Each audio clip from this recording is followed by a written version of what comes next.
Okay, we got a video for the latest from ThieAudio. It's called the Prestige. It is a tribrid, single dynamic, 4 balanced armatures and 4 ESTs.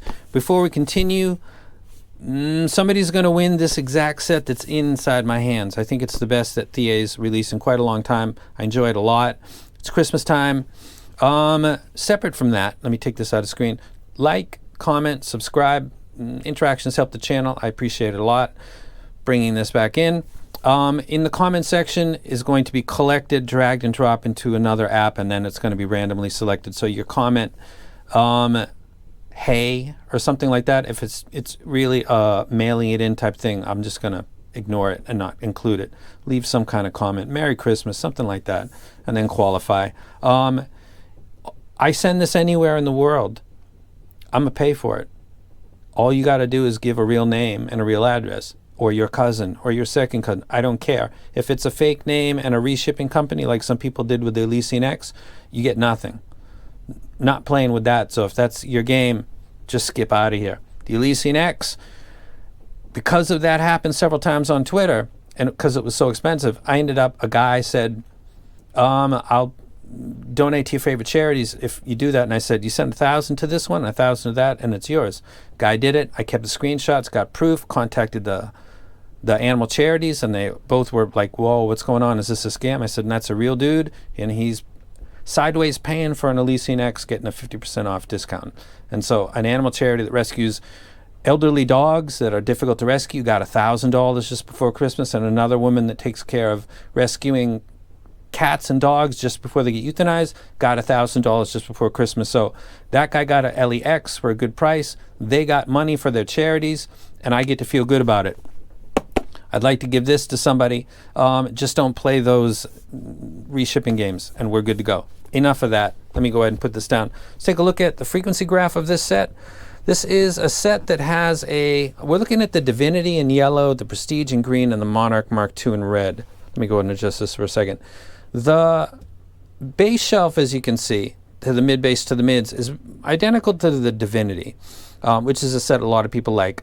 I like the Prestige better in this area that we're talking about because it's using a dynamic driver to do this as opposed to balanced armatures, and it's also tucking itself in at about 250 hertz. Both of them are doing the same thing. I find the lower end tuning of the Prestige to be one of the best that ThieAudio, if not the best they have done. And it's got a nice flat mids, and then it gets to the upper mids, and you see 3 different ways of doing it. The Divinity has the most V-shaped. It's got the boosted mid bass, and it's got a boosted upper mid. So you're looking at, I guess, a U, because it's got the flat, clearly flat mids, but it's like a V to the ear. The upper mids and the mid bass are emphasized. The mids are a little bit behind in the mix when you're listening to music. The Prestige, on the other hand, it's got the lowest angle of attack, but it's got the same bass as the Divinity. That's giving the 2nd, 3rd, 4th, 5th, 6th order harmonics of stuff that exists in 5, 6, 7, 800 hertz, vocals, everything really. Just a little bit less energy, but more balanced in the replay. It's got more extension in the late treble, which I can sometimes find to be offensive, like the Oracle Mark II. With this set, which has 4 ESTs, I have no idea if that has anything to do with it. Or it's the mid bass, or it's the lack of another bump around 6 or 7K like the Oracle Mark II has. I find this to be a set that is non-fatiguing in the way that that is. Between the Divinity, the Prestige, and the Monarch Mark II, in listening, I find this to be the set that I enjoy the most.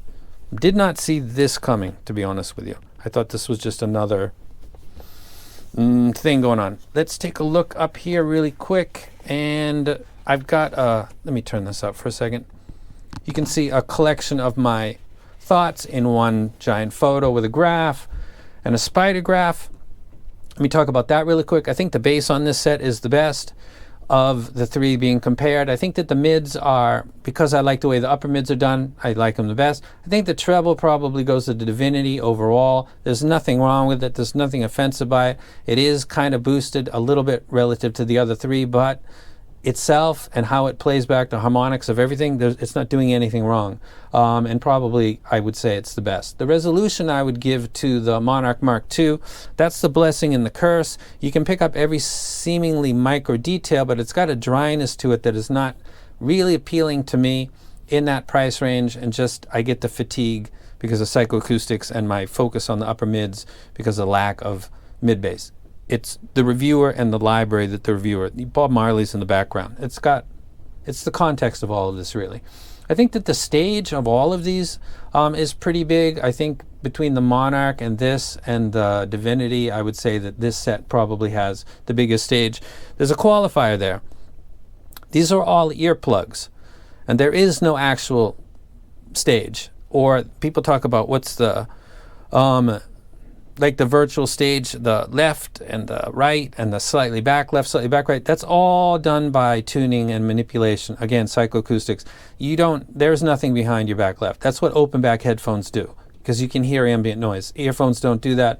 So talking about stages, almost like talking about cables. Talking about separation is kind of the same, unless you're being specific with music. The tonality, obviously by what I've said before, is matching to me of the three more than the others, so I would give it to that. The value, these are all kind of expensive. None of them are, I can't put one over the other because they're going to cost a lot of money for a lot of people. Most people can't afford this kind of stuff.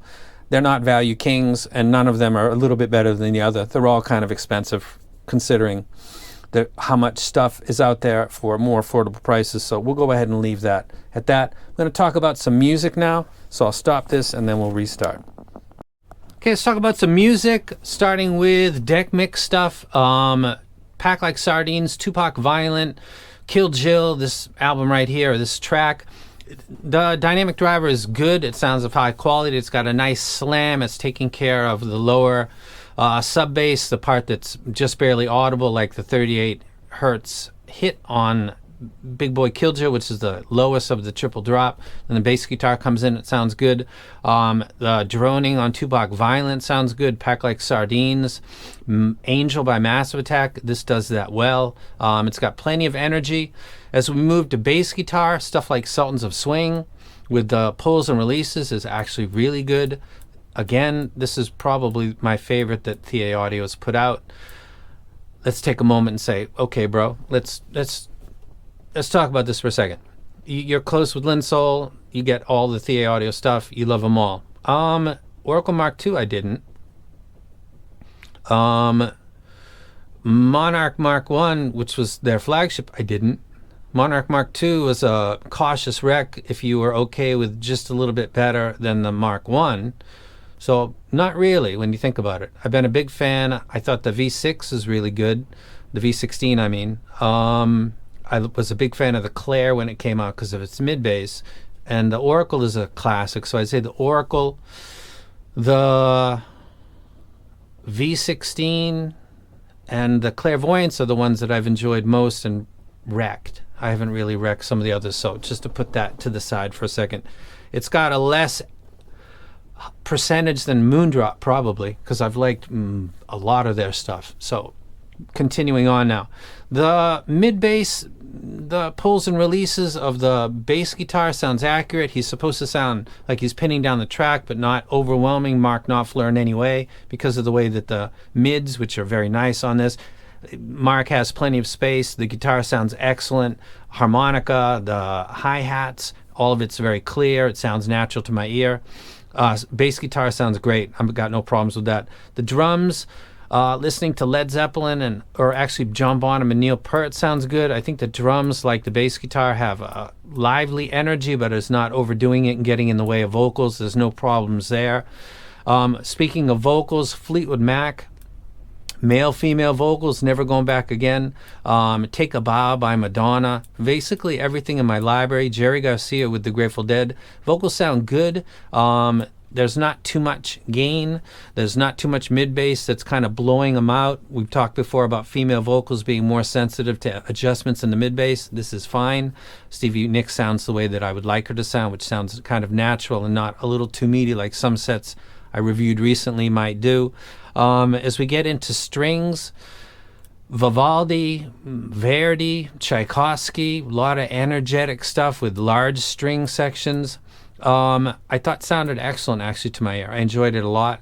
That would be this one. Somebody pointed out early that the original actually didn't even have a string section. It was piano. That's why it's called. Piano Concerto number 1 in E major, I believe, originally. I know it, but I got to cite this so people who want to go see this, the masterworks, can listen to the exact track that I'm referencing. So Concerto number 1 in E major from the Masterworks CD, Antonio Vivaldi. Sounds good on this. The strings sound naturally. They sound powerful. They've got the deepness to them, but they're not overly energetic as the treble might imply, particularly the upper treble. I didn't find this to be fatiguing in longer listens. I found it to be less fatiguing than the Monarch original and the Monarch Mark II that don't have that boost. So it's frequency graphs are kind of fascinating. The way that one thing can pull your focus and the way another jumps in that space that your brain is looking for, and the instruments that exist within, or the harmonics of instruments. So I like this set overall. It's probably my favorite ThieAudio. I'm a week in, so I'm not going to say that, but I like this better than the other sets that they've released recently. I recommend it as a consideration in its price range. I can make comparisons with other sets if you'd like that are, again, in its price range. And congrats in advance to the person that wins. Engage with influencers and YouTubers that you like, because it helps their channels. So if you can like, subscribe, and comment at any time, whether or not there's a giveaway or anything, I appreciate that, because it helps me out. And again, somebody that's already subscribed here and makes a comment, it's going to get pulled into a app. It's going to be selected, it'll be shipped, and if you're not a fake person using a reshipper, then you're totally in the game. I'm about to have a baby. I'm sorry, I'm not going to have a baby. I just stole all her thunder. She's the one that's going to go through that in days from now. So I'm going to be locked down for a couple weeks to 3 weeks being a new father, and after that, a lot of stuff that I'm sending out will get shipped. And since I'm in possession of this particular set of Prestige that's going out, this will probably go out mid-January. So you're not going to be getting it before Christmas, just to let you know. That's it. That's the ThieAudio Prestige, and I'm out.